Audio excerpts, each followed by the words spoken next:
We're in Edinburgh, Scotland, and we're going to do a home inspection at a flat on the second floor right above my head.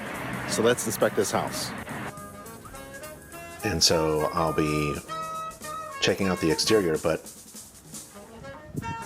there's a third floor and a fourth floor and a roof that I won't be inspecting, so I don't need to inspect the roof. But I can take a look at the exterior from the front public sidewalk, like this masonry detail here that's been damaged by water. And the street and the public sidewalk, nothing wrong there, no major trip hazards. Just want to inform my client of the condition. And there's the front door. There's the entry door to the building, the common door. So I'll take a look at the common entry door. Bottom left and bottom right, top left. Just like every window and door that I inspect, looking for wood rot or water damage. And there's the doorbell. There is major wood rot at the detail here at the front of the building. And it's a masonry building, beautiful stonework, looking for signs of damaged masonry, moisture damage, wicking, any of the surfaces of the flat stones that are damaged. Looks in very good shape. So let's walk in through the front common door to the building, and there's going to be other components. First, the door has to automatically close and lock securely.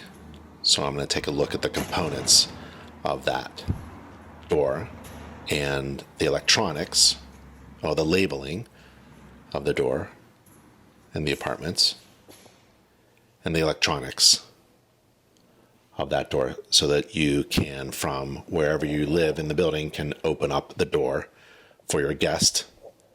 And there's the circuitry there and a metal conduit.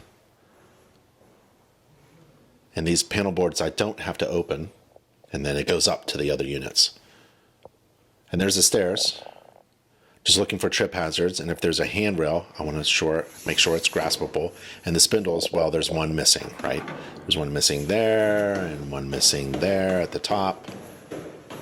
And there are a lot of windows, older windows in the house. There's the missing spindle there. So I'll go up to the second floor flat. And there's the main water line coming in and the front door. So let's go in. Doorbell, that works. Okay, let's go in. Open the door. And I'm going to test all of the doors, especially the entry key and deadbolt. Make sure it locks and unlocks. And there are a couple bedrooms, 3 bedrooms, 2 baths. Very basic, typical flat in Edinburgh, Scotland, in the city. There's a bathroom there. And bathroom inspections are all the same. Flush the toilet, run water at the sink, the shower. And there's a bedroom, master bedroom with the master bath. But there's no toilet, no water closet in that bathroom. And checking out the windows, I realized that there's water on the ledge here. It's coming from water, obviously draining from above. But there's the exterior in the back. Again, there are inspection restrictions. I won't be able to inspect everything. There's the backyard that no one uses. But where's that water coming from? It's coming from a drainage pipe, and it's not a rain pipe. I believe it's from, well, I'm not sure. It looks like a drainage pipe from like a sink or a shower. It's a 2-inch cast iron drainage pipe that's connected to the rest of the building's main sewer line.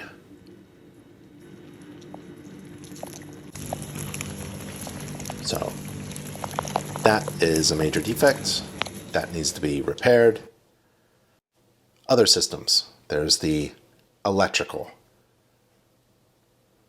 There's the meter itself. And the main circuit breaker panel board with all of the circuit breakers there. And RCD protected circuits. That's the same, that's equivalent to a GFCI. There's the main disconnect there. And RCD is the same as a GFCI in the United States. And the breakers are labeled except for one or two of them. There's the main gas meter. There's public gas, natural gas supplied to the house. There's the pressure regulator. And there's the bonding. So we're going to take a look at the grounding and bonding with the electrical system. That travels over there to the electrical panel on the other side of the wall, and there it is there. You got the other phone hookups. And there's the main shutoff for the fuel. And there's a labeling there. Off is horizontal, so it's on. And there's the electronic thermostat. This has been updated from an older thermostat. And I'm assuming there's going to be a fuel burning water heating equipment there, a tankless water heater. Yep. That also provides domestic hot water, but also hot water to heating elements in the house. And I'll see if they're radiators or some other kind of device. And there's all the panel board buttons and gauges and dials and readouts. And you can pick all this up by looking at the manufacturer's installation recommendations or manual. And then below it, you have all of the valves, the drainage valve, TPR, mixing valve, water coming in, hot water going out to the zones, a shutoff valve. There's the exhaust pipe going out, and zone controls and pipes. So that's the main fuel burning hot water system with the exhaust going out. You have other components. There's a air admittance valve for this clothes washer. There's a typical clothes washer with a discharge pipe. I'll run that, look at its operation, do a short cycle. I don't see any problems with this appliance. And the door itself needs to be self-closing because we have all of this, we have the main hot water heating system inside this closet. It needs to be airtight. Okay. And there's a thermostat there, so I'm going to crank that up and then look at the heating elements. Water comes in through the radiator, it radiates out through the fins. Should be secured to the wall. No damage. Control mechanism. Careful with the pipes. The hot water also can go through these towel racks. And they're heated towel racks. Hot water comes up through a gauge, goes through the system and out. And each bathroom has a towel rack. And this shower has its own independent tankless water heater. So there's cold water supply going to a very small heating system element that gives you instant hot water. So it's an instant tankless water heater. Otherwise, you have the sink with the traps, water supply lines, making sure it's secured to the wall, no water leaks. There's instant hot water. There's the vent going outside. It turns on and off. And in this master bedroom, you have this bathroom, but no water closet. It's just a sink and a shower. So if you wanted to use the water closet, you have to go to the hallway bathroom, which is shared in the house. And that turns off. And the shower door opens and closes, nice and watertight. The tile looks great. No damage, no plumbing leaks. It all looks good. There's an old fireplace. It's made to look nice now. The masonry has been repaired, and the interior flue has been capped and covered. Just looking for any kinds of water intrusion, signs of water damage. There's a refrigerator. Refrigerator on top and freezer on the bottom. There's the heating element there in the kitchen. Appliances, range, oven, sink. That's a defect there with the faucet being loose. I'll run hot and cold water at all the fixtures, including the kitchen sink. Look for plumbing leaks.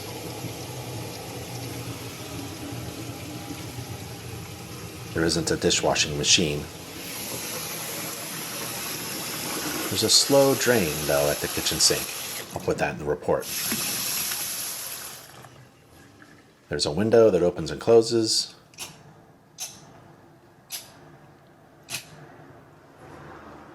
Receptacles that are GFCI protected or RCD. And the switches, I'm doing all the switches, and a feature in some European flats is that the stove and oven are controlled by switch at the counter, microwave and oven.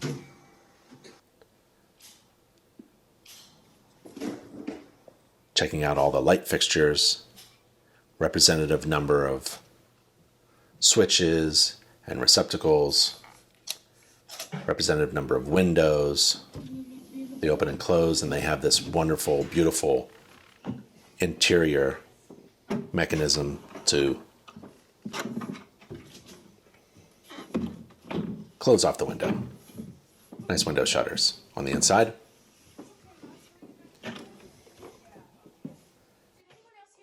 Have my infrared camera.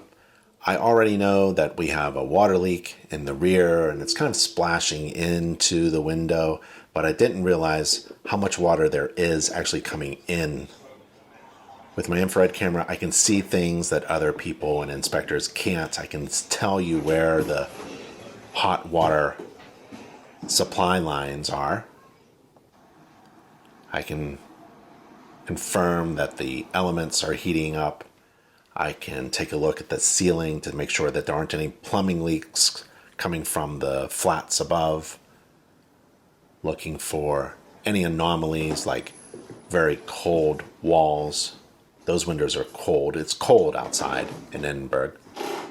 Looking for signs of moisture intrusion. That fireplace is cold because of the natural cold flue. And then I'm looking through the floor here, and I can see the hot water being supplied. Trying to find it through tile is very difficult. The heat signature doesn't really transfer up through the tile very well. Just confirming that things that are cold, things that are hot with my infrared. Allows me to see things that others can't. There's a defect here, the toilet functional, but the seat needs to be repaired. Minor defect. Hot and cold water at the sink. Take a look for plumbing leaks at the trap and the water supply lines. There is. So I wipe my hand on the trap, and there it is. There's a leak there. That's wet. Just needs to be tightened down. Hot and cold water at the shower. The tiles look great. I push on the tiles, they should be solid. There's the exhaust. And there's a towel rack. And that was a home inspection in Edinburgh, Scotland. Hope you enjoyed it. See you on the next inspection.